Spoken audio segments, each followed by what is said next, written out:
Okay, so today's chapter is chapter 9, Raja Vidya, Raja Guhya Yoga, the most confidential knowledge. Yes. So chapter 8, how did chapter 8 end? It ended with the shloka Vedeshu Yajneshu Tapassu Chaiva Daneshu Yat Punya Phalam Pradishtam Atyeti Sarvam Idam Viditva Yogi Param Sthanam Upaiti Chadyam. So what did that mean? It means that person who accepts the devotional service, path of devotional service, at the end, Lord Krishna says he reaches the supreme abode. So that's the beginning of, in the first chapter, what happened? It's the more or less the introduction of the rest of the book, right? It's just the introduction. In second and third chapters, what did we learn? We learned about the spiritual knowledge, right? We are not the body, we are the soul and all that. It's confidential knowledge. Then the topics we discussed in the 7th and yesterday 8th chapters, they are related to devotional service. Because if we do devotional service, that will bring enlightenment in Krishna consciousness. So it's called more confidential. It is more confidential than the other one. But the whatever is going to be discussed in the 9th chapter, it deals with unalloyed, pure devotion. That is why this is called the most confidential. In this chapter, Lord Krishna has spoken all the 34 shlokas in this chapter. And he's talking about his Aishwarya Jnana, right? Then different types of worshippers of Lord Krishna, the glories of Krishna Bhakti, we are going to learn about all this. Let's start. Shri Bhagavanu Vacha Idam tu te guhyatamam pravakshamyanasuyave jnanam vijnana sahitam yajñatva mokshase shubhat. Hare Krishna. Shwari Mataji, Hare Krishna.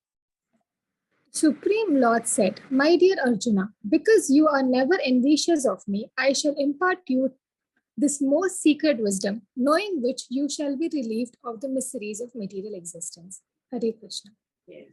So the opening words of Bhagavadgita, what does it indicate here in the 9th chapter? The opening words of 9th chapter, it indicates that Lord Krishna is speaking. We know Lord Krishna, Shri Bhagavanu Vacha. Whenever they say Bhagavan, Bhaga means what? Opulences. And the one who possesses all these opulences is Van. Van means one who possesses. So Bhagavan. So like we always say, right? Jnanavan, Shraddhavan, like that. So what is meant by Bhagavan? Bhagavan is who has all the 6 opulences, the totality of all the 6 opulences, which is absolute knowledge, absolute wealth, absolute power, absolute beauty, absolute fame, absolute renunciation, right? So in the first verse of 9th chapter, the Lord Krishna is using the word what? Guhyatamam. Idam tetu guhyatamam. It means he is going to impart the most confidential knowledge to Arjuna. Now, why he is telling to Arjuna only? Because here it is written, Pravakshyam Anasuyave. Anasuya means non-envious. Because Arjuna is non-envious. You know, in this material world, what happens is, if someone is little greater, if the neighbor has extra, you know, she has a 4-bedroom house and we have only 2, we are envious. If they have a better car than us, we are envious. We are not only envious of each other, but even God as well. Example is Hiranyakashyap, right? Because Hiranyakashyap was very much envious of God. So Arjuna is not envious over here. That is why Krishna is going to give this special knowledge to him. Lord Krishna says, I will not only give you the theoretical knowledge, Jnanam Vijnana Sahitam. I will give not only the theoretical knowledge, that is Jnanam, I will also give you the practical knowledge, which is Vijnana Sahitam. I will give knowledge, Jnanam and Vijnana, both. I will give you both, okay? Because you are non-envious. So what does this indicate? It is the first verse here. It says, Idam tu te guhya. Idam. Idam means what here? Idam Jnanam, this knowledge. What is this knowledge referring to? This knowledge means devotional service. So there are 9 types of devotional service that you can see. It is Shravanam, hearing, Kirtanam, chanting, then Smaranam, remembering the Lord, Pada Sevanam, serving the lotus feet of the Lord. Archanam, worshipping. Vandanam, offering prayers to the Lord. Dasyam, becoming the servant of the Lord. Then Sakyam, considering Lord to be the best friend. And Atmanivedanam, complete surrender. So if we practice all these 9 elements of devotional service, we can get elevated to spiritual and Krishna consciousness. Right? This was in Srimad Bhagavatam. Prahlad Maharaj says, Shravanam Kirtanam Vishnu Smaranam Pada Sevanam Archanam Vandanam Dasyam Sakhyatmani Vedanam. So he says this, that we should do all the kinds of 9 kinds of processes of devotional service. Who cannot understand Bhagavad Gita according to 9.1? Envious person. Envious person. Correct. Very nice. What are the 9 types of devotional service? It starts with Shravanam. What are the 8 other types? Anybody remembers? Shravanam, Kirtanam, Shravanam, Kirtanam, Smaranam, Padasevanam, Vandanam, Vandanam, Dasyam, Dasyam, Sakyam, Sankyam. Atmanivedanam. Very good. Very good. So what did Prahlad Maharaj say? Shravanam, Kirtanam, Vishnu, Smaranam, Pada Sevanam, Archanam, Vandanam, Dasyam, Sakyamatmani Vedanam. Very good.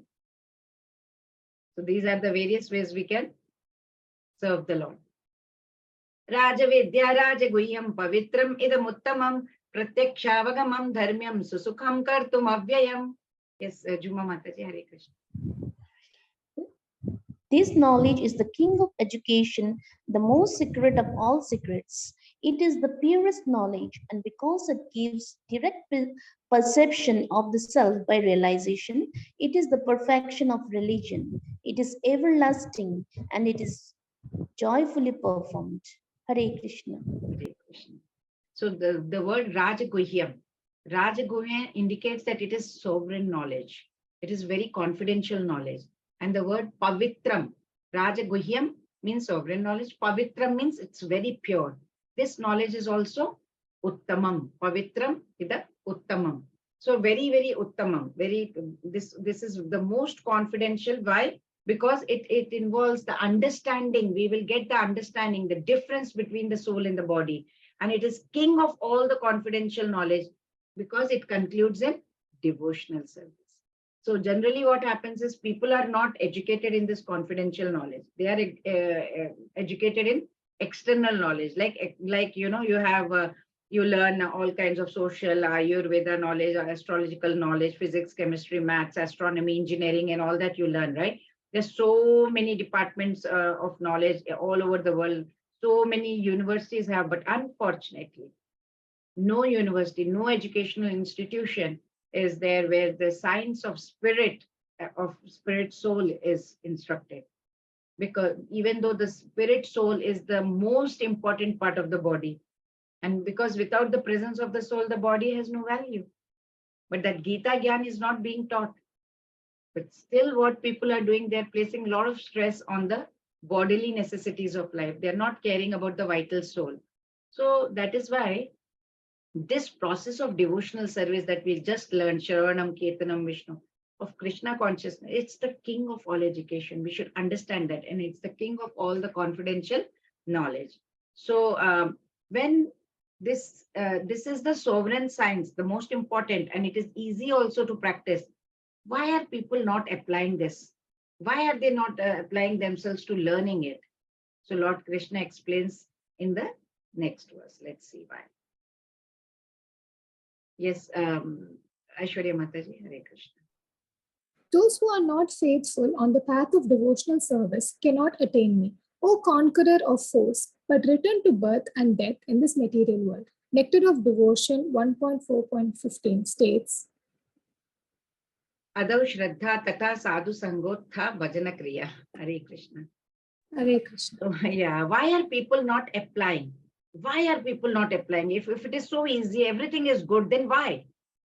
Lord Krishna is explaining. Because for this, faith is needed, Shraddha is needed. Ashraddhadhana Purusha Dharmasyasya Parantapa Aprapya Mam Nivartante Mrityu Samsara Vartamani. So faithless people, if you do not have faith, the faithless people, they cannot undertake the process of devotional service. See, you are studying. right? If you're a student, you're studying and you're not serious, you're not even opening your books. What will happen at the end of the year? You haven't opened your books, you haven't studied seriously, then what happens? What will happen to you? You haven't studied. Fail. You'll remain in the same class, right? Similarly, if we are not serious in our spiritual practice or devotion, what will happen? Any idea? We are not serious in our spiritual practice or devotion. What will happen to us? Will not progress. Yeah, and we'll remain in this jaws of cycle of birth and death, right? Yeah, we'll keep coming over here again and again and again. So we should try to end the cycle of birth and death and go back to our spiritual world, the way from where we have actually come, or actually where we belong to. So no matter how wonderful the knowledge, how effective the path might be, it is useless if we are refusing to walk on it. The path is good, knowledge is good, we don't want to walk on it. But initially what is required is the leap of faith, Shraddha, that is required, which is mentioned even in Nectar of Devotion, where, it is said, Adho Shraddha Tatha Sadhu Sango Tha Bhajana Kriya, means first step to God realization is have faith, Adho Shraddha. Then Tatha Sadhu Sango, then association of devotees, satsang, spiritual programs, attend that. Then what happens if you are in Sadhu Sango? It leads to personal practice of devotion. So we need to have that Shraddha. That is why people are not applying, because they don't have the faith. Yes, Juma Mataji, Hare Krishna.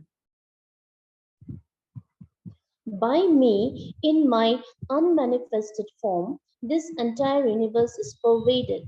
All beings are in me, but I am not in them. Hare I Krishna.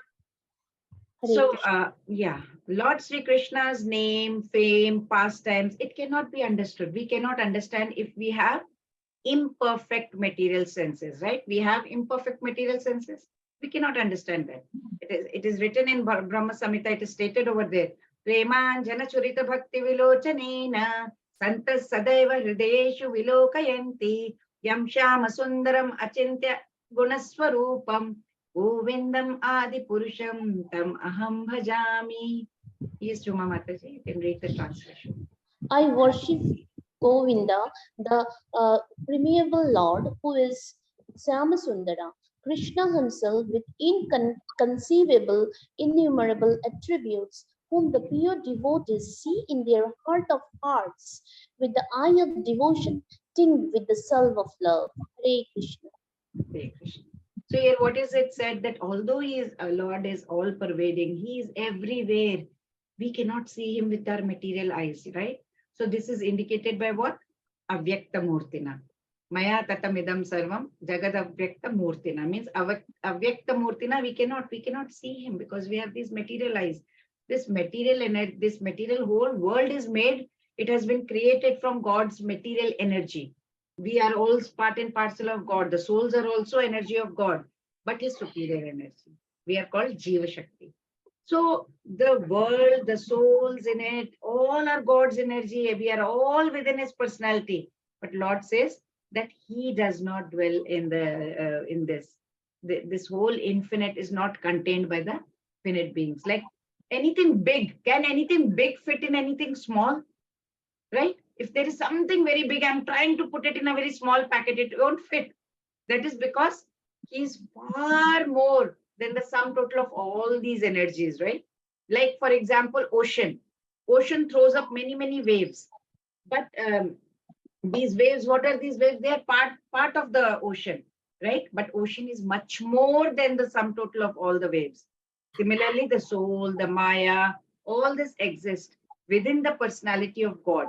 Yet he is beyond them, says Lord Krishna. Yes, please, Aishwarya Mataji.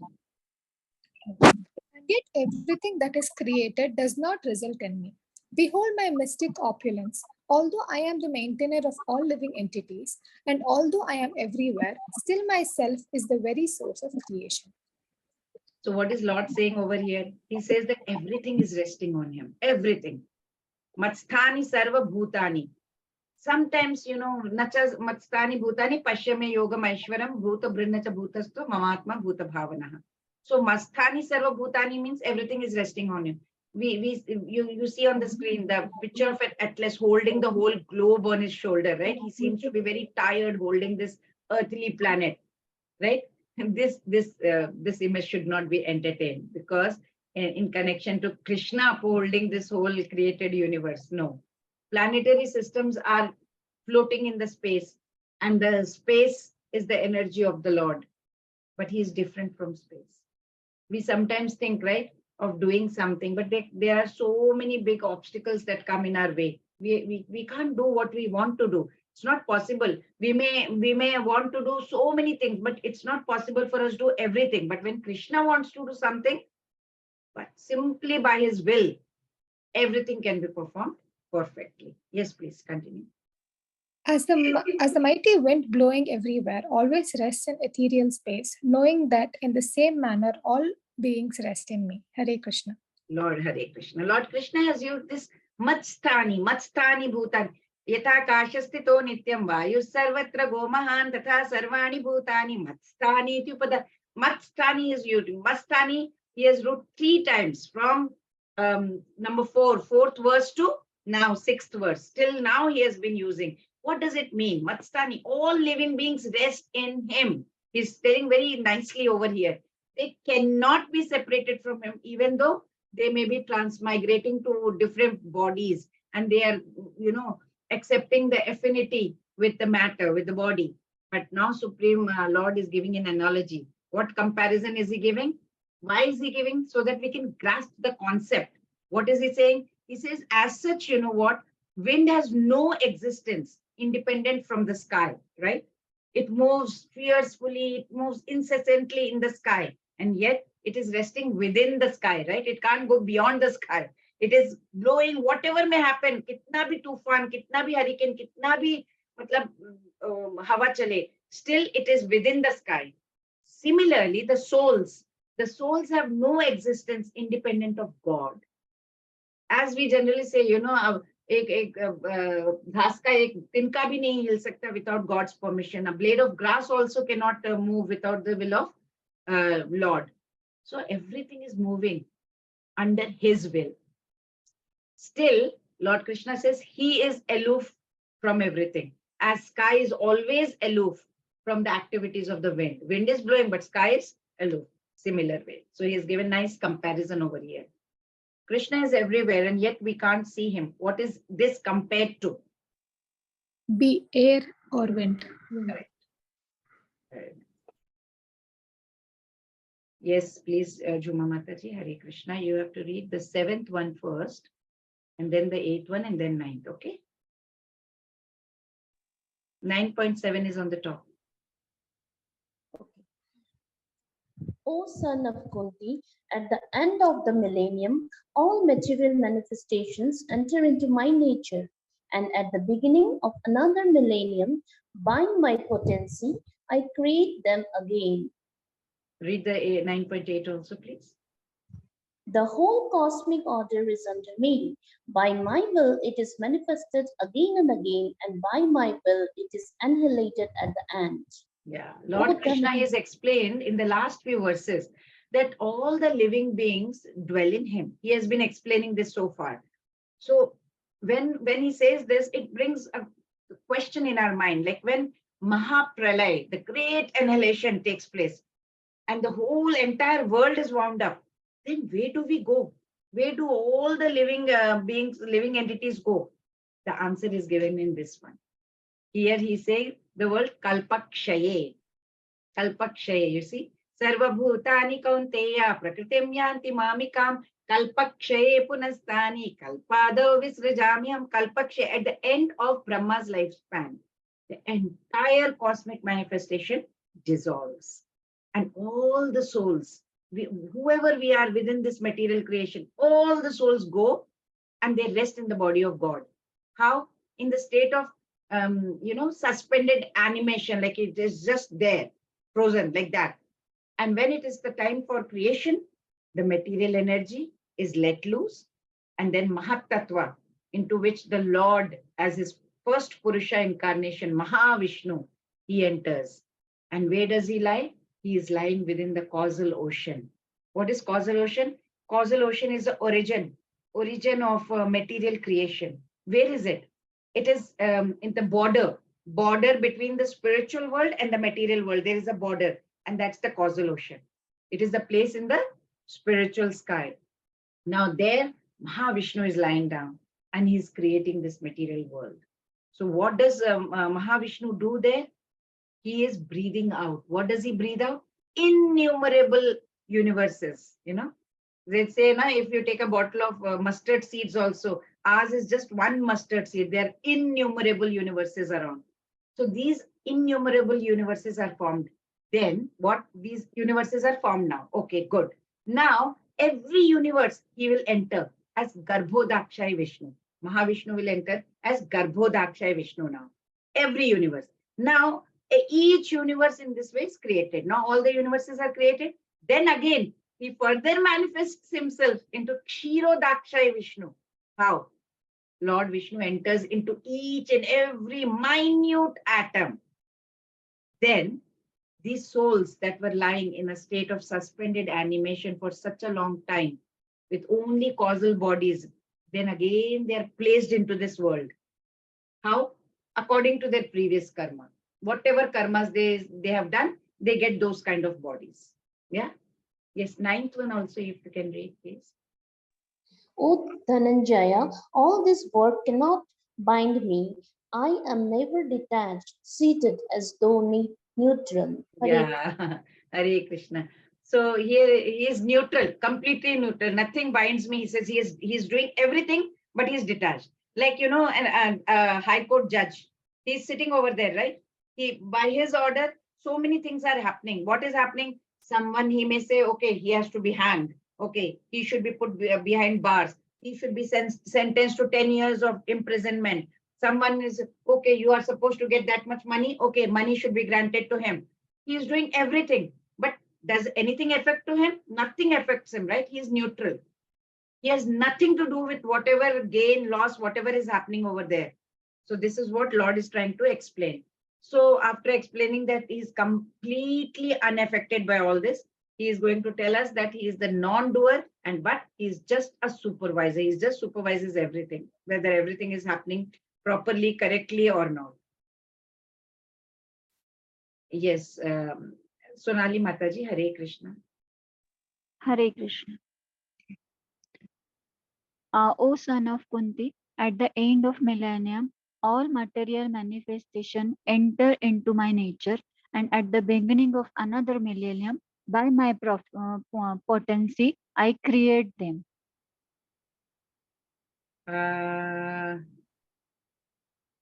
You are reading the previous one, Mataji. Okay, now this is 10th. Okay, fine. 10th I have to read, na? Yes, yes. But my screen is showing up till 9th. Okay. Aishwani Mataji, what about you? I can see Mataji. I'll read. Okay. This material nature, which is one of my energies, is working under my direction. O son of Kunti, producing all moving and non-moving beings under its rule, this manifestation is created and annihilated again and again. Hare Krishna. Hare Krishna.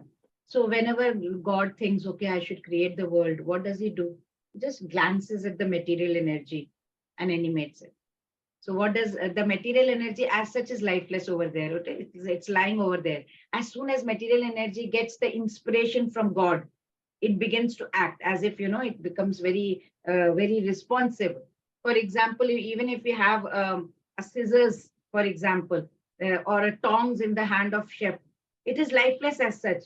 Everything is lifeless. I don't have anything over here to show you, but if we have, then I can show you that, if we have scissors or anything in our hand.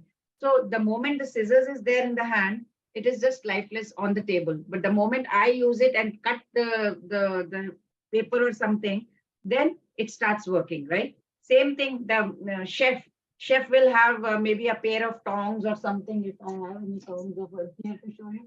No, I don't think I have anything. So it is lying just lifeless on the table. The moment chef is holding in his hand, then it comes to life and it will the tongue. He will use the tongue to pick up the stuff from in the kitchen and do a lot of wonderful lifting hot bowls, hot stuff and all that, right? So likewise, material energy also, it does not have the power to do anything as such. But the moment Lord glances, it comes to life.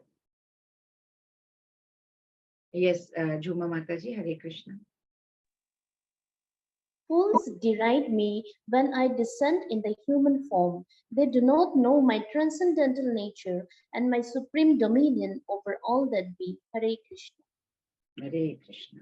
So, Supreme Personality of Godhead, he has created this world.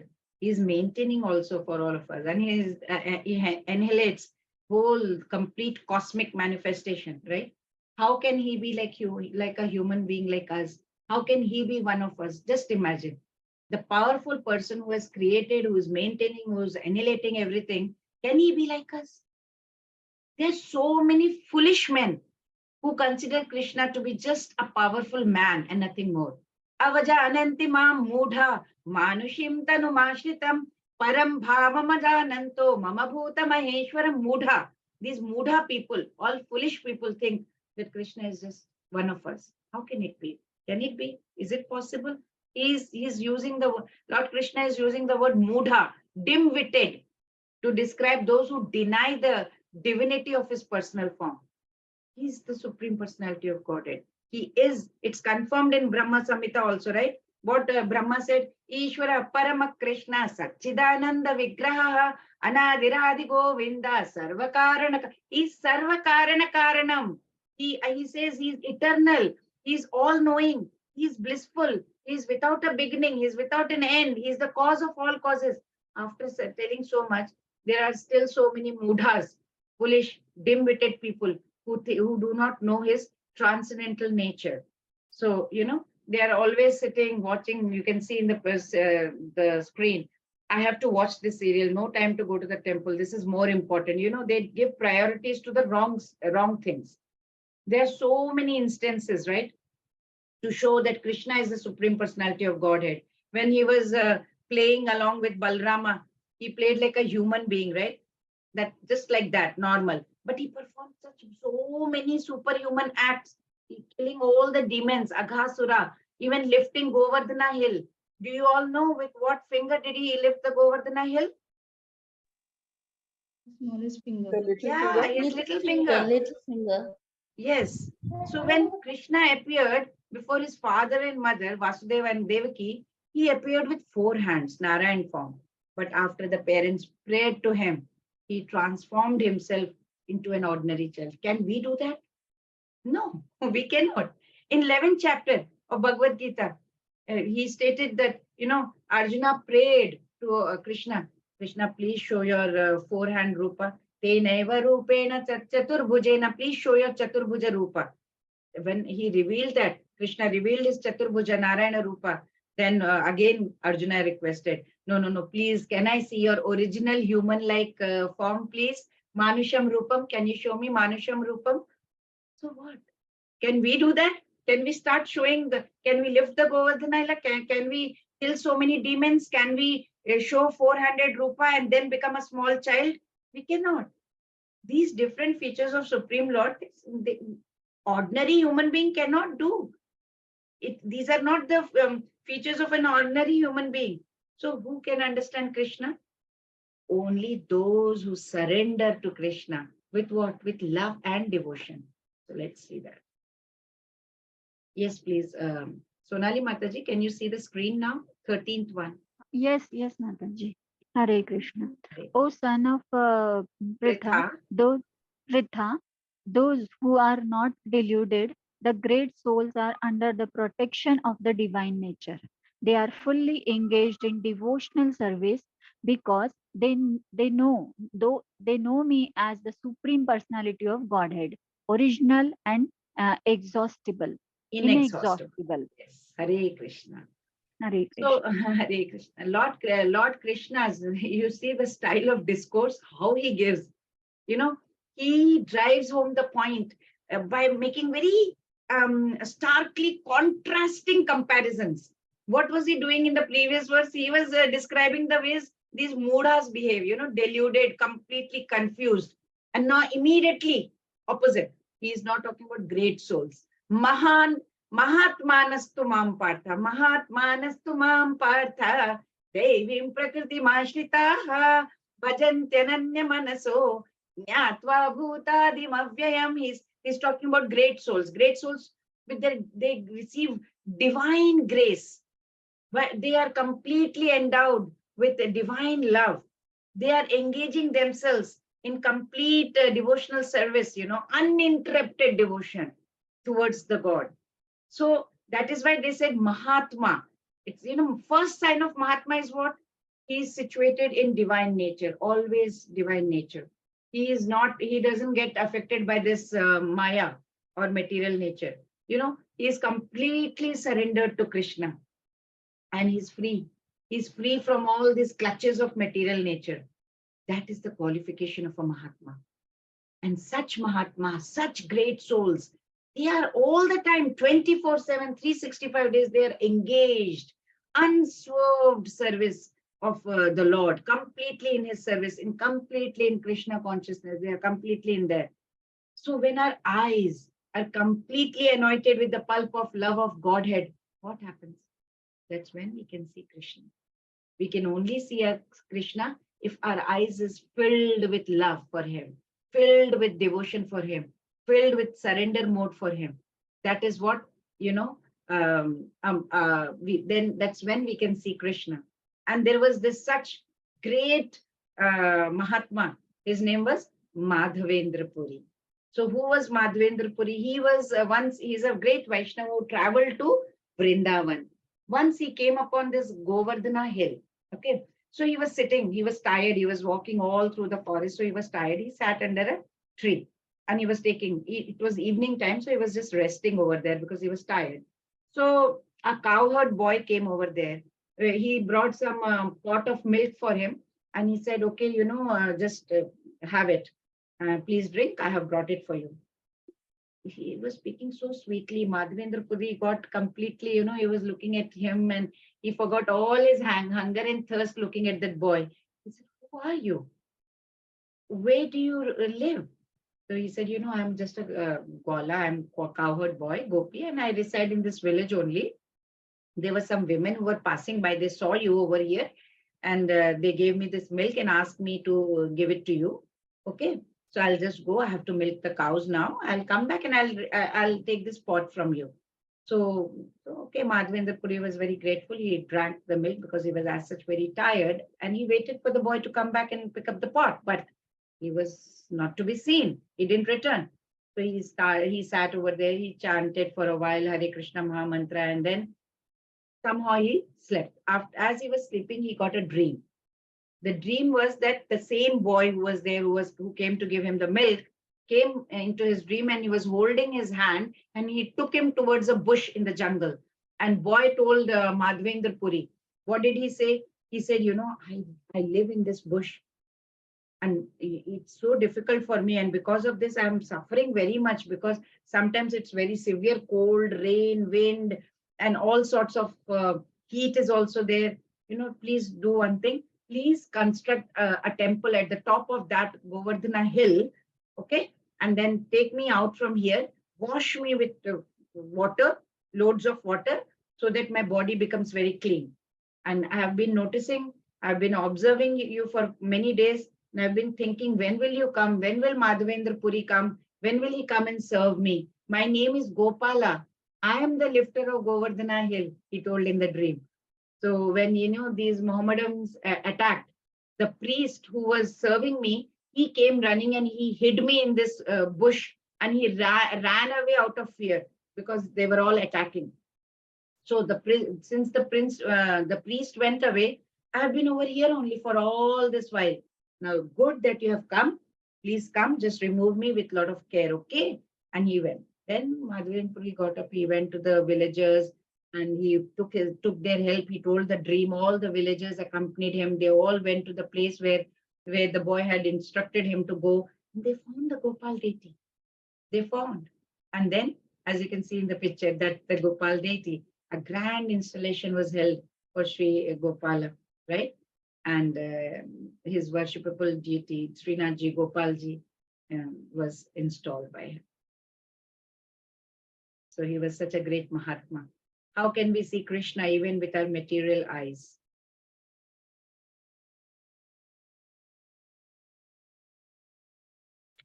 See, Yeah. when our eyes are anointed Studied with with the the power color of love. love of Godhead. Yes, correct. True. Yes, please, Aishwarya Mataji. Always chanting my glories, endeavoring with great determination, bowing down before me, these great souls perpetually worship me with devotion. Hare Krishna. Hare Krishna. So now he has already explained about the fools. Then he explained about the great Mahatmas. Now he's saying these great souls, they engage in devotion. He says, how do they do the bhakti? Fools, they neglect bhakti, right? But the divine people, they don't. He says, devotees, what do? They become attached to kirtans. It's a means of practicing devotion. You practice devotion, but you can do by kirtan. It enhances it basically when we are singing, right? When we are singing glories of the names, the pastimes, and the qualities and forms and abodes of the Lord, we feel so divine. That's called kirtan. So it's a very powerful means of practicing devotion, right? So what are it in kirtan will involve threefold devotion. What is that? One is Shravanam. You are hearing what you're singing. You are doing Kirtanam, chanting, and you are also remembering God, Smaranam. So in Kirtan only, you're doing three things. You're covering three processes of devotional service. You are doing Shravanam because you're hearing, and then you are doing Kirtan because you're chanting, and then you are also remembering, that is Smaranam, which is remembering God. So what is the goal? Our goal is to fix the mind towards God, right? So, of course, it's not that easy. It's easier said than done. It's easier, but it becomes little easier when we are chanting and when with hearing and with the kirtan. That time it becomes Shravanam, Kirtanam, Smaranam. So it becomes little easier then. Yes, please. Juma Mataji, read 9.20. Those who study the Vedas and drink the Soma juice, seeking the heavenly planets, worship me indirectly. They take part on the planet of Indra, where they enjoy godly delights. Yes. So if you are doing some sinful activity, you will go to hell, right? Why? Krishna says, why you want to go to heaven or hell? Why don't you want to come to a place from where you don't have to go back again? Come to that permanent abode. No, why temporary things? So, but to go to Krishna Loka, he says, Tre vidya mam sumambhav puta papa yajne rishva swargatim prarthayanti. So he says, this Tre vidya means what? It refers to the three Vedas. Sama Veda, Yajur Veda, Rig Veda, right? So a Brahmana who has studied all the three Vedas, he is called Trivedi. So how does devotional service begin? It begins with chanting of Hare Krishna mantra, and side by side we have to keep understanding Lord Krishna and the in complete absolute truth how it is. But Krishna says, unfortunately, those who study Vedas, they become more interested in offering sacrifices to different devatas like Indra, Chandra, and all that. And the worshippers of different devatas, definitely, they will be going to other different higher planets like Maharloka, Tapaloka, Janaloka, and all those. But once you're situated on those higher lokas, what happens? You will be able to enjoy a lot.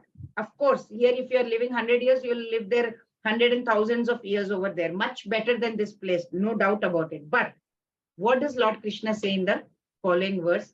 That he says there are defects in going to heavenly planets also. So he says in that 9.20, Tre vidya mam somapa puta papaha yajnirishva swargatim prarthayante te punyamasadya surendra lokam ashnanti divyan divideva bhogan. He says you may go over there, but there is a defect. So let's see what is the defect. 9.21.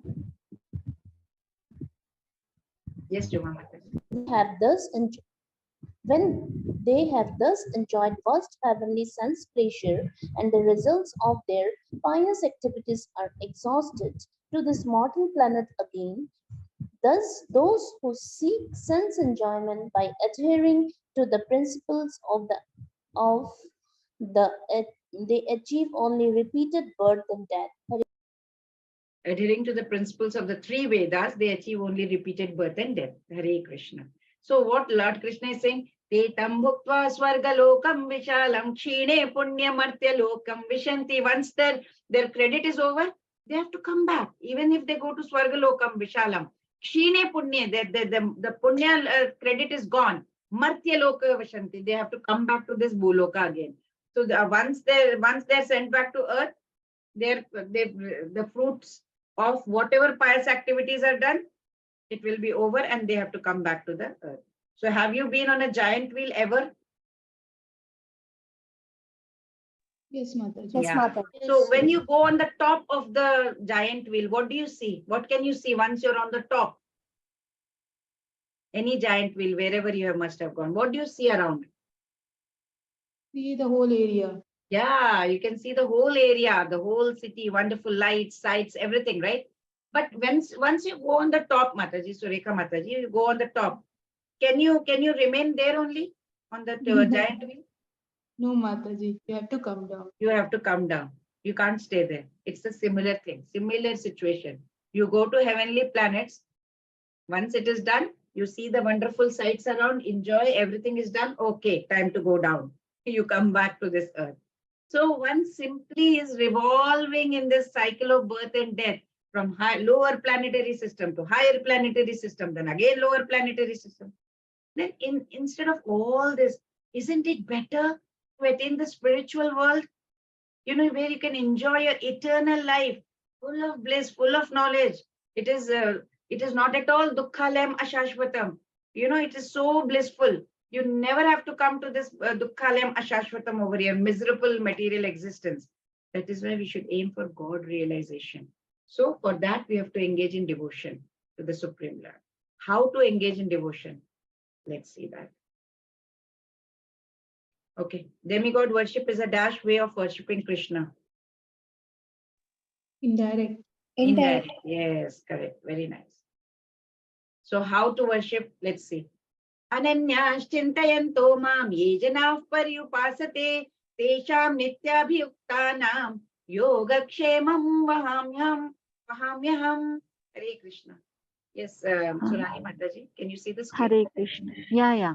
But those who worship me with devotion, meditating on my transcendental form, to them I carry what they lack and preserve what they have.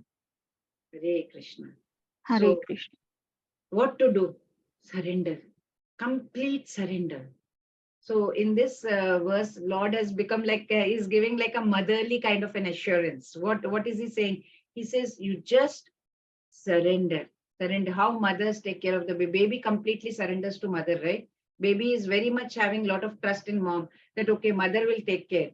However, way she is holding, she will not let me drop down, right? Similarly, Lord is giving us motherly assurance. He says, yoga kshemam vahamyaham. Means what? I will personally carry the burden of maintaining, of taking care of my devotees.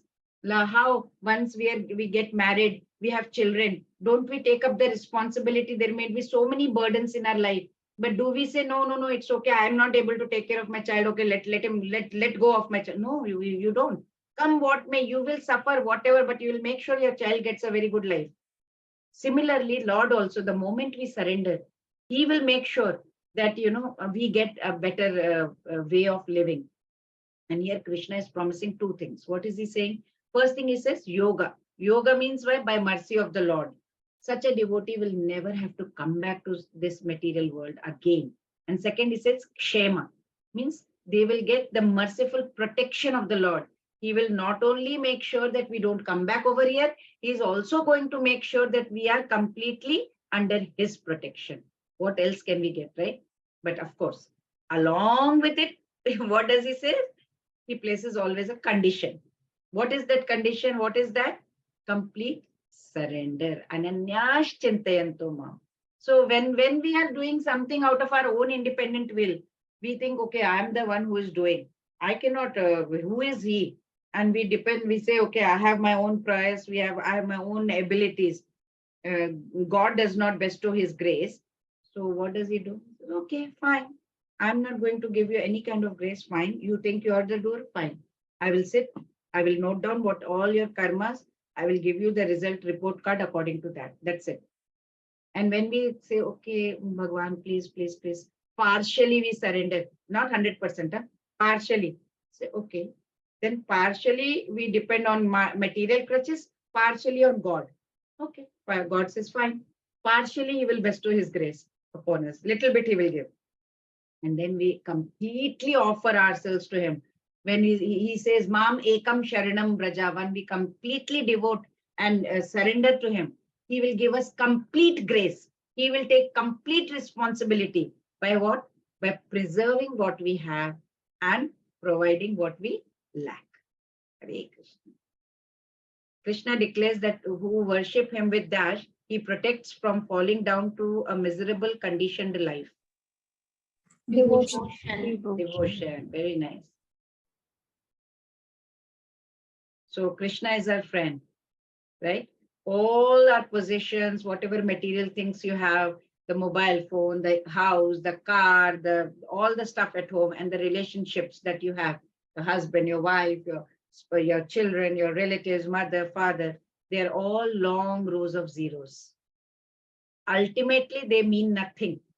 All zeros together become zero only. You keep plus, say 0 plus 0 plus 0 plus 0, 0, 0, 0, everything you say 0, it is 0 only.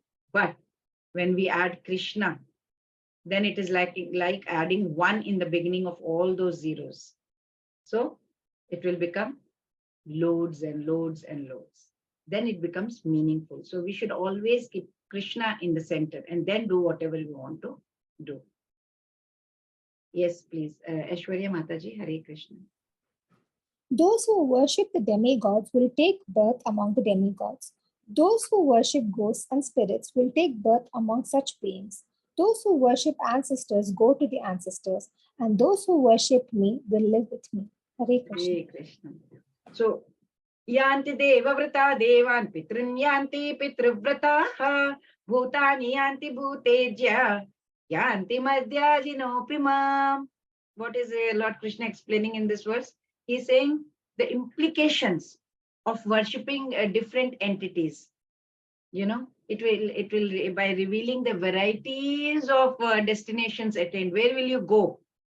If you are worshipping devatas, then you will go to heavenly abodes, heavenly planets, where you will stay there, enjoy your good karmas, and the moment your good karmas finish, come back to this earth.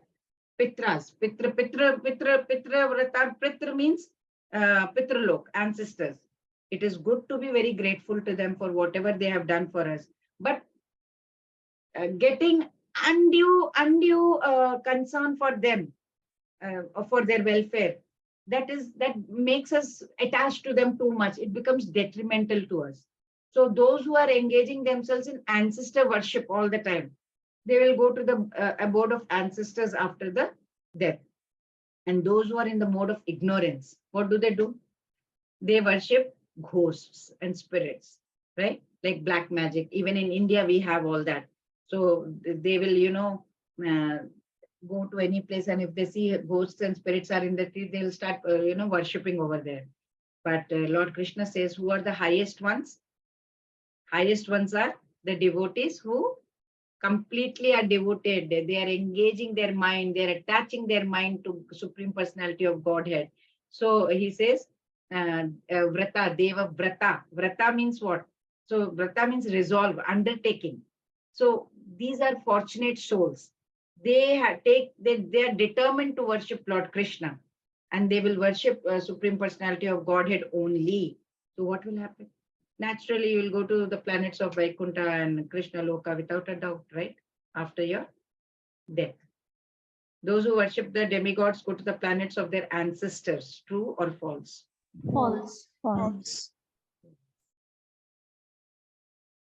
Patram pushpam phalam toyam yo me bhaktya prayachati tadaham bhaktayupurtam ashnami prayatatmanaha. Juma Mataji. Hare Krishna. If one offers me with love and devotion a leaf, a flower, fruit, or water, I will accept it. Hare Krishna. Hare Krishna. So he has told, right? He has now established what are the benefits of worshipping the Lord. He is now explaining it is very easy. You can very easy to worship me. There's nothing much you can. So if you want to worship devatas, for example, you have to do a lot of yajnas. You have to bring so many stuff, and the panditji will come. They will do a lot of mantra puja, and lot of stuff is going. So many rules and regulations you have to follow, right? And that too strictly follow. You have to do this. Panditji bolenge, no, no, no, you can't do this, you can't do that. But Lord Krishna says, mine is very easy. I accept anything. Patram pushpam phalam toyam. Anything, but with loving heart, right? You have a fruit, give it to me. No problem. I will be pleased. You don't have fruit available? No problem. Just flower. Okay, flower season. It's no, there's no flowers, God, no problem. Leaf, tulsi leaf, if you have, offer me. That's enough. It is a gift of love. If leaves are also not there, he says, toyam, water, that is available everywhere, right? But you have to do it with devotion. That is very, very important. That is why Lord Krishna has said bhaktya. Bhaktya has been used in both the lines, if you have noticed. Patram pushpam phalam toyam yome bhaktya prayachati tadaham bhakta yupahutam ashnami prayatam. Both ways, devotion, bhakti is something that Lord Krishna is looking for. He has everything. He doesn't need anything from us, right? He's Bhagavan. He has got all the opulences. We don't have anything. But he says, whatever you may give, but with bhakti, right? That is what he wants. Prayatatmanaha. I will accept all the offerings if whose heart is pure. So Srila Prabhupada explains in his purport. What does he say? He says that whoever loves Krishna will give him whatever he wants, right? If so, you love your child, child says, Mummy, ye bana do. You will make for your child. You will not say, no, I'm doing this only, whether you like it or not, you have to eat. Many a times we make whatever the child likes, whatever your husband likes, whatever your sister likes, brother likes, parents like, right?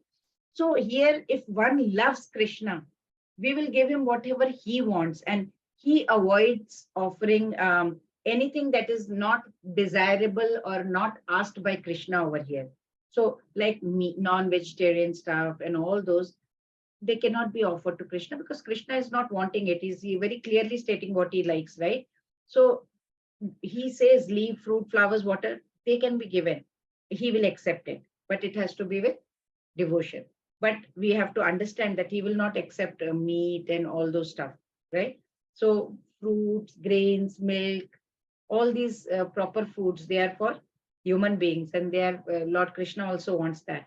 So whatever else we eat, that cannot be offered to him, which is not which is non-veg, right? He will not accept it that way. So we have to be very clear about that. We have to give it with devotion. So prepare nice, simple vegetable dishes, place in front of the deity of Lord Krishna, go pray to him, offer him, and then, you can eat it as prasadam. So what will happen once we eat? We advance in our spiritual life, right?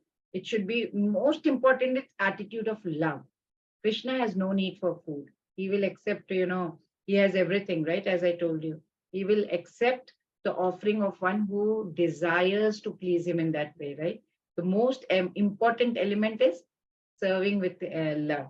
That is very, very important, because you remember in Mahabharata war also, before the war, when Lord Krishna went to Hastinapur, he wanted to explore this peace negotiation deal. So that time with Kauravas and Pandavas, he wanted that. So Duryodhana said, oh, come Krishna to my palace, I will give you chappan bhog, 56 kind of items to you. But Lord Krishna rejected that. He said, no, I will go to Vidur's place, my uncle's place. So Sulabha, wife of Vidur, she was so overjoyed and overwhelmed on seeing Krishna. She had only bananas that time. So she was trying to peel the bananas and offer it to him. But she was so much lost in that those loving sentiments that she did not even realize that she was giving him banana. She gave banana peels to him instead of the banana. And what did Lord Krishna do? He saw her devotion and nicely he ate the peels only, as if it was the most wonderful, delicious food in the world. So why eat prasadam? It is to purify the mind, to advance in bhakti, and to develop finer tissues in the brain. Lord Krishna accepts Only See, food. love and devotion. love and devotion. Yes, very nice. Yes, please. Sonali Mataji. Hare Krishna. Right. Whatever you do, whatever you eat, whatever you offer or give away, and whatever austerities you perform, do that, O son of Kunti, as an offering to me. So in the previous verse, Patram Pushpam Phalam Toyam, he told us what all should be offered, right? Now in this verse, what is he saying? What all actions should be offered to him?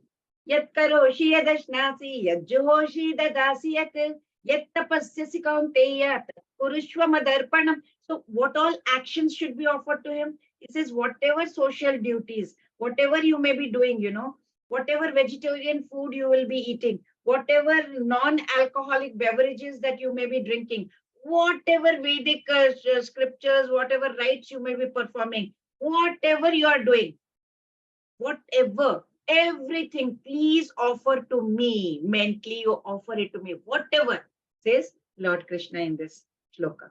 So now, not only food, everything should be offered to Krishna.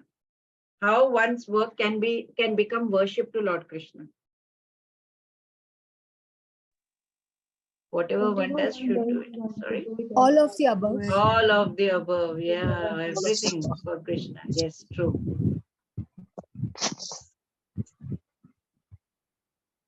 Yes, please. Ashwari Mataji. I envy no one, nor am I partial to anyone. I am equal to all, but whoever renders services unto me in devotion is a friend, is in me, and I am also a friend to him. Hare Krishna. Hare Krishna. So in the 28th verse, Lord Krishna, creates a doubt that, maybe, he is partial to his devotees, because everyone is subject to law of whatever karma you will do, that is what you have to face, right? So now Lord is saying that he releases his devotees from it. In this, Lord is clearing the doubt. And how did he begin this verse? He says, Samoham sarva bhuteshu. Samoham means no. Sama. I am equal to all. I am equal to all, he's saying, Samoham sarva bhuteshu. I am equal to everyone. So like, just like the cloud, it pours rain all over, right? Whether it is falling on the rock, whether it is falling in the ocean, land, wherever. So the rainwater will fall equally on the earth. But the drop of water that is falling on the rice fields will be converted into grains, right? And the drop of water that is falling into the gutter, what will happen to it? It will become dirty water. So there is no partiality on the part of the rain, right? The raindrops cannot be held responsible for this variation in result. You can't say, oh, rainwater, you did that. No. Which are the consequence of the nature of the recipient who is receiving it, right? Similarly, God is equal to everyone, but those who do not love him, they are deprived of it. You need to have that kind of a vessel to be able to receive it. Rainwater is falling everywhere. Gutter, it becomes dirty water. Rice field, it's giving rice, right? So if we are not able to give him love, then we are deprived of his grace, because our hearts are not suitable vessels to receive it. It's so impure that grace is not coming in. Lord is giving to everyone, but we are not able to receive it, right? So this is also explained in chapter 4 also, he explained, right? Ye yatha mam prapadyante tam tataiva bhajamyaham, right? Whoever surrenders into me proportionately, I will take care of him, right? So let's see what people can do if the heart is very impure. Now how to purify that heart. Supreme Lord Krishna. Is impartial to everyone. Yes, correct, Impartial. correct. Very good.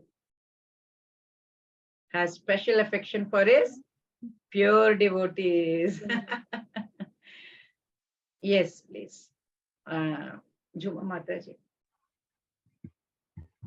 Even if one commits the most abominable actions, if he is engaged in devotional service, he is to be considered saintly because he is properly situated. So Hare purifying power of bhakti, that's devotion towards God. Very powerful. That bhakti is very powerful. It can reform even the most fallen person. Like even Jagai Madai we had seen in the scriptures. A classic example we have seen of Ajamila. And then Valmiki, we have heard about Valmiki. All these stories we have heard, right? Valmiki, we have heard about Valmiki, how impious deeds he used to do. And then he was not even, he was so impure that he was not able, when Narad Muni gave him the mantra, say Rama, Rama, Rama, he was not able to do that. He was not able to say Rama, the two syllables in Lord Ram's name, right? His sins were preventing him from taking the divine name also. So his guru thought, okay, how to engage him in devotion? Let me make him chant the reverse. Can you say Mara, Mara? He said, yeah, that is possible for me. I'm able to say Mara, Mara, hitting Mara, Mara. And he started saying Mara, Mara, Mara, Mara, Rama, Rama, Rama, Rama, Rama, and automatically created the sound of Rama, Rama. And eventually that impure fallen soul became Valmiki, right? Valmiki is like, because he was covered with anthill. Valmiki meaning is anthill. And he went through that process of Ananya Bhakti, exclusive devotion, and he transformed himself into a legendary saint. So you can understand, right? So if we engage in devotional service of the Lord, sometimes we may be in completely abominable activities like Ajamila and all, but they are like spots on the moon, right? Such spots will not become a barrier. It will not become a hindrance. It will not become an impediment in our life. We can accidentally, if we fall, any accident fall of a devotee from the path of devotional service, it does not make him abominable. By any way, we can again come back, says Lord. Yes, please. Sonali Mataji. Hare Krishna. Right. He quickly becomes a writer and attaining lasting peace. O son of Kunti, declare it boldly that my devotee never perishes. Yes, Hare Krishna. So question remains, right? How can a person engaged in such low activities, abominable activities by accident or by intention become a pure devotee? How do they become? So the question is actually correct, right? We also get that doubt. So Lord Krishna is explaining over here. He says that if they continue the process of devotion, they have complete faith in the Lord, then what happens is heart becomes purified and they will definitely develop the saintly qualities. And Lord is telling Arjuna, say, please you declare, okay, Arjuna, tell everyone, devotees need not worry, they will never perish. I will take care of them. So why is he telling Arjuna to declare it boldly? He is not declaring it. He could have said, right, I am declaring it. But no, he says, Arjuna, declare to everyone. So, it was written somewhere that, reason is, in certain conditions, what happens, Krishna tends to break his promise, right? But he will make sure that his devotees never break their promise. So that is why he told Arjuna, you tell them boldly. So you are promising, I'll make sure that you keep up your promise because I may break my promise. He did that, right? In Mahabharata war also. He had resolved not to lift the weapons. But during war, what did he do? When Bhishma was really, he was saying that I will either kill Arjuna by sunset the next day or make Lord lift the weapon to protect him.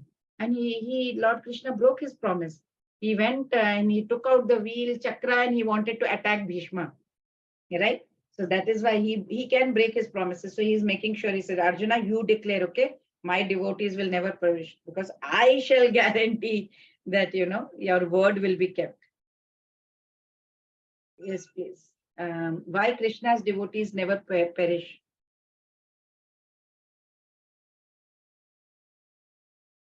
Because they always think of Krishna. Krishna.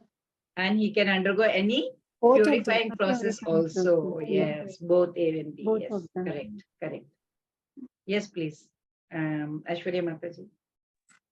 O son of Pritha, those who take shelter in me, though they be of lower birth, women, Vaishya, merchant, as well as Shudra, workers, can approach the supreme destination. Hare Krishna. Hare Krishna. Clearly, Lord Krishna is telling devotional service. There is no distinction in whenever anybody is doing devotional service. There is no low class, high class, nothing like that, right? We have many divisions in this material society, but anybody who's in transcendental devotional service, Lord is not trying to say that who is low, he is like everybody is eligible for that supreme destination. But the process of devotional service is very strong, right? The pure devotee, any pure devotee of Lord, he can help other devotees who are not at that stage to attain the highest perfection, says Lord. And this is possible if we take shelter of Lord, right? He says, Lord Krishna is saying, Vyapash Ashritya. Ashraya means what? Take shelter. So if we take shelter of Krishna completely, we can not only liberate ourselves, we can help other people also. So that's what the glories of devotional service is. Who is eligible for supreme destination? C. Anyone who is Yes, engaged correct, in correct. sanctified. Yes, anyone who is engaged. Yes, please. Juma Mataji. Engage your mind always in thinking of me. Offer obeisances and worship me. Being completely absorbed in me, surely you will come to me. Hare Krishna. Manmana bhava mad bhakto madhyaji mam namaskuru mame vaishyasi yuktvaevam atmanam mat parayanaha. Srila Prabhupada used to do that, right? He was very, very completely into service. So he used to teach, he used to preach, he used to cook, he used to make prasadam, he used to write books. 24/7, 365 days, he was completely devoted to Lord Krishna and his in Krishna's service. So, of course, we are not that capable like Srila Prabhupada or other great acharyas and gurus, but at least, whenever you're starting some work, you're starting your day, take Krishna's name. Whenever you're doing something, take Krishna's name. Studying, working, cooking, anything, just take Krishna's name. So in this verse, it is very clearly indicated that, Krishna consciousness is the only means of getting away from this material world. We should always be thinking of Krishna in devotional love, in bhakti. So the pure devotee, he will never fall down. He doesn't have the chance of falling down because Krishna will personally take care of his devotees.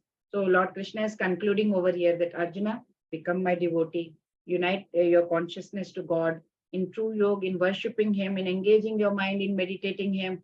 You will be able to namaskuru, he says. Madhyajimam namaskuru. So whatever little ego you may be having, that will be gone. And if you're free from your pride, completely in devotion, Lord says that you will you will surely come to me. That is what Lord Krishna is saying. So Bhakti Yoga using Bhakti Yoga, through Bhakti Yoga, he will definitely be able to attain God realization. And Krishna is guaranteeing this, that there is no doubt.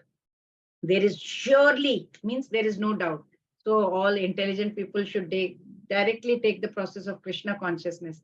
And here only in this material world, we can still take the path of Krishna consciousness, live happily in this material world, and eventually we will receive his grace, right? And the award will be Goloka Vrindavan. Hare Krishna. Yes. What do we have to do to go back to Lord Krishna?